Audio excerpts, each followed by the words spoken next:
Olá, meu amigo e minha amiga, sejam mais uma vez bem-vindos aqui ao nosso canal. Pessoal, uma dúvida muito grande na justiça. Quando o perito judicial, ele não reconheceu, por exemplo, a incapacidade permanente e ele concede a incapacidade parcial no laudo. E aí, o que acontece? Isso é bom, não é? O prazo é igual? Quais são as possibilidades? É mais rápido por ser uma incapacidade parcial em vez de ser permanente? Vou atualizar vocês de tudo aqui, tá? Quando o perito do judicial, aí no contexto de uma ação previdenciária ou trabalhista, ele não reconhece a incapacidade permanente alegada pelo segurado e conclui pela existência de uma incapacidade parcial, muitas dúvidas vão surgir na cabeça do segurado, não tenha dúvida. A frustração e a insegurança são comuns, porque o segurado estava pedindo a incapacidade total e permanente, principalmente porque o laudo pericial costuma ter grande peso, né? E o perito ele não seguiu a linha de raciocínio que estava no laudo, tá? E isso vai afetar nas decisões judiciais. Entender o que essa conclusão significa e quais os caminhos podem ser tomados é essencial para você garantir também os seus direitos, se você não concordar. O laudo pericial é um dos principais instrumentos utilizados pelo juiz para formar isso, seu convencimento. Quando o perito judicial afirma que o autor do processo possui apenas uma limitação parcial para o trabalho, ele está indicando que, apesar de haver alguma restrição, ele não é suficiente, por exemplo, para afastar totalmente o segurado das suas atividades laborais. Isso, no entanto, não significa necessariamente que o pedido vai ser indeferido. O juiz ainda pode interpretar o conjunto probatório de forma diferente. Olha lá, ó. É importante compreender que a incapacidade parcial ela pode ser reconhecida como permanente ou temporária. Quando o perito afirma que a limitação é parcial e permanente, olha lá. Quer dizer, você tem a limitação, que ela é parcial, mas ela vai ficar com você até o fim da vida. Então ela é permanente. Ele está dizendo que o segurado ele não pode mais exercer a sua atividade habitual da mesma forma que antes, mas pode, com readequações, assumir outras funções. Já a parcial temporária, que é aquela, você tem a limitação, mas ela não é para sempre, ela pode reverter, aponta uma limitação que tende a desaparecer com o tempo ou com o tratamento. Olha como muda, pessoal. Muitos segurados se veem em uma situação de vulnerabilidade quando recebem um laudo nesses moldes. Porque já fala, bom, perdi o processo, né? Principalmente aqueles que desempenham, por exemplo, funções braçais, técnicas específicas e que não possuem uma qualificação aí para uma readaptação. Nesse cenário, mesmo uma limitação considerada parcial, ela pode inviabilizar completamente a permanência no mercado de trabalho, mesmo ela sendo parcial, especialmente para quem tem mais idade ou baixa escolaridade, que isso é levado em consideração na justiça. A interpretação do juiz sobre esse laudo é um ponto-chave. O magistrado ele pode acolher integralmente, parcialmente ou até rejeitar as conclusões do perito. Isso está no Código de Processo Civil, tá, pessoal? Ele não está, o juiz, vinculado tecnicamente ao parecer, desde que ele dá fundamento na sua decisão com base em outros elementos dos autos, por exemplo, como laudos médicos particulares, exames, prontuários, ou até mesmo o histórico funcional e profissional do segurado. O que eu estou dizendo aqui? O perito ele pode dizer, ele não é incapacitado, não vamos nem falar que ele reconheceu a parcial, vamos falar que ele não reconheceu. Aí o segurado já entra naquele desespero, perdi o processo, estou sem rumo na vida. Só que, veja bem, quando eu falo a importância da documentação, vocês viram aqui, através de laudos médicos bem fundamentados, exames, prontuários, histórico funcional, profissional, o juiz pode ter outra convicção e rejeitar o parecer técnico do perito. Agora, para isso acontecer, a documentação tem que estar muito bem fundamentada. E outra, o juiz, ele vai ter que, na decisão, ele declarar ali uma base pelo qual ele rejeitou o parecer técnico do perito judicial e teve uma outra convicção. Isso é raro acontecer, tá? Isso é raro acontecer, mas acontece. Quando o laudo aponta uma incapacidade parcial, uma alternativa possível é o reconhecimento de direito à reabilitação profissional. Olha aí. Nessa hipótese, o INSS ou o próprio Poder Judiciário pode determinar ou sugerir a participação do segurado num programa de requalificação, buscando uma nova função compatível com a sua limitação.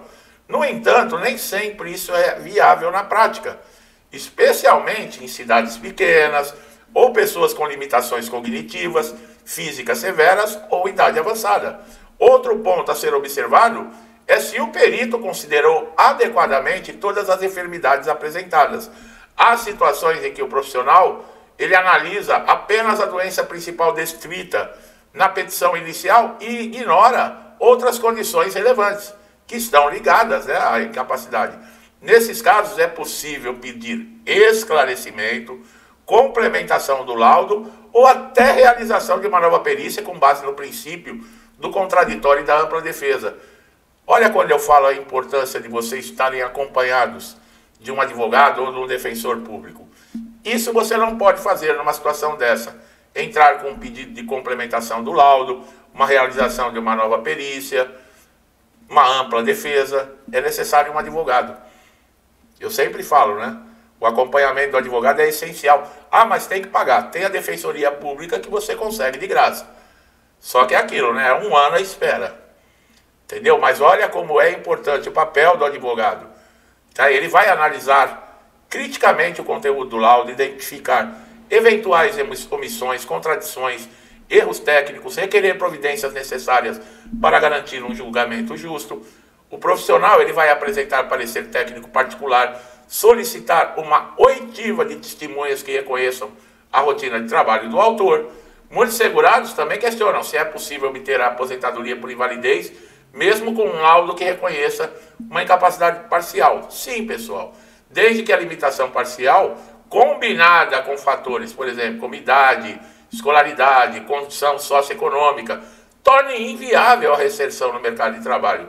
Nesses casos, o conceito de incapacidade para o trabalho, ele é ampliado pela jurisprudência, que num caso como esse, não é só a incapacidade. Pessoas idosas, já com a idade 60 ou próximo de 60 anos, você vai mandar uma pessoa dessa para requalificação na reabilitação profissional? Se ela já tem, por exemplo, uma incapacidade parcial, foi reconhecido, o juiz não vai mandar. Então, provavelmente, o que vai? A probabilidade é dele aposentar por invalidez, não pela incapacidade, porque ela é parcial, mas por outros fatores, que no INSS não são levados em consideração. No INSS, o perito lá não está nem aí com a sua idade, com a sua escolaridade, com a sua condição social, não está nem aí. Ele quer saber de ganhar o dele e aquele negócio, né? Estão pagando bônus ainda para quanto mais perícias fizer para diminuir a fila. Então é aquilo, né? De baseada. Entre e sai da sala, quanto mais ele fizer no dia, maior é o lucro. Agora, a qualidade, o atendimento, o respeito, a ética, você não vai encontrar isso no INSS.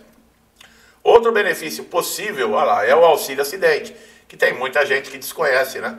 Ele é concedido justamente em casos de redução da capacidade laborativa de forma parcial e permanente, pessoal, desde que decorrente de um acidente ou doença relacionada ao trabalho. Esse benefício tem natureza indenizatória, ele pode ser acumulado, olha lá, com outras atividades, sendo uma alternativa importante para quem não consegue retornar integralmente ao seu trabalho habitual. Cabe também lembrar que o perito não é o único meio de prova no processo, tá? A prova testemunhal, a prova documental, pareceres técnicos particulares, tudo isso tem peso e relevância numa decisão judicial. É por isso que a atuação ativa no processo, com boa orientação jurídica, é fundamental para contestar de forma adequada o conteúdo do laudo, se for o caso. Além disso, quando a decisão judicial ela se baseia exclusivamente em um laudo considerado insuficiente ou contraditório, é possível recorrer, apresentando argumentos técnicos, jurídicos que demonstrem a necessidade da reanálise da matéria. O tribunal pode, inclusive, determinar a realização, como nós falamos, de uma nova perícia por um outro profissional, uma segunda opinião. Em situações mais complexas, com múltiplas doenças, condições que afetam severamente a funcionalidade de trabalho, o ideal é buscar um perito de confiança para a elaboração de um laudo complementar particular. Aí você vai ter que ter um cascalho para... que um médico ele não vai fazer um laudo assim de graça. Aí, mas eu posso entrar no SUS e ser encaminhada para o especialista. Mas quanto tempo demora isso? Esse documento ele pode ajudar a demonstrar com mais profundidade a real situação de saúde do segurado, tá? Suas limitações laborais, servindo como contraponto aí, muito importante. O segurado que recebe um laudo de incapacidade parcial também deve ficar atento à possibilidade aí de agendamento de uma nova perícia administrativa, especialmente se houver agravamento do quadro. A progressão da doença ou o surgimento de novas limitações podem justificar uma reavaliação de benefício. Por fim, o mais importante é não desistir, pessoal, diante de um laudo desfavorável, seja no INSS, seja na Justiça.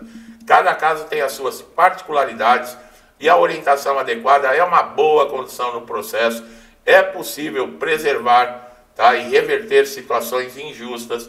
A perícia judicial é relevante, mas não é a palavra final, tá, sobre a realidade do segurado. A justiça também se faz com sensibilidade e humanidade, é o que nós falamos. Na justiça são avaliados não somente a incapacidade, em alguns casos, tá? Então é importante você saber, porque muita gente entra na justiça querendo se aposentar por invalidez e o perito não reconhece, tá? E se ele reconhecer que a incapacidade é temporária, que ela não é nem parcial, ele pode conceder o auxílio-doença ao juiz, um auxílio de incapacidade temporária. É complicado, pessoal. Esse negócio de falar, vai na justiça que lá é garantido, não tem nada garantido, não. Não tem almoço grátis em lugar nenhum, não. INSS não é para amadores. Gravem isso, pessoal. Você que está chegando a primeira vez aqui no canal, seja muito bem-vindo. Vocês estão vendo conteúdos importantíssimos, informação que todo mundo que está recebendo benefício, que está fazendo pedido de benefício, tem que saber. É o que eu falo, eu mostro o caminho.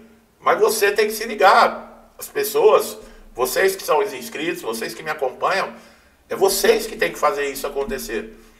Muitas vezes, o problema com um advogado. Olha a importância de um advogado. Olha a importância, ele pode conseguir reverter uma decisão que para você já estava perdida. Tá bom? Então se inscreva no canal, ative o sininho para todas as notificações, que assim você não vai perder nenhum conteúdo. E meu amigo e minha amiga, que sempre me incentivam, interagem com o canal, todos os dias estão comigo, que Deus abençoe sempre a vida de vocês, a casa de vocês, a família de vocês, com muita paz, saúde, prosperidade, alegria, harmonia, tudo de bom, pessoal. Tudo que eu desejo para mim e para minha família, lhes desejo em dobro. Deixo um forte abraço e até os próximos vídeos.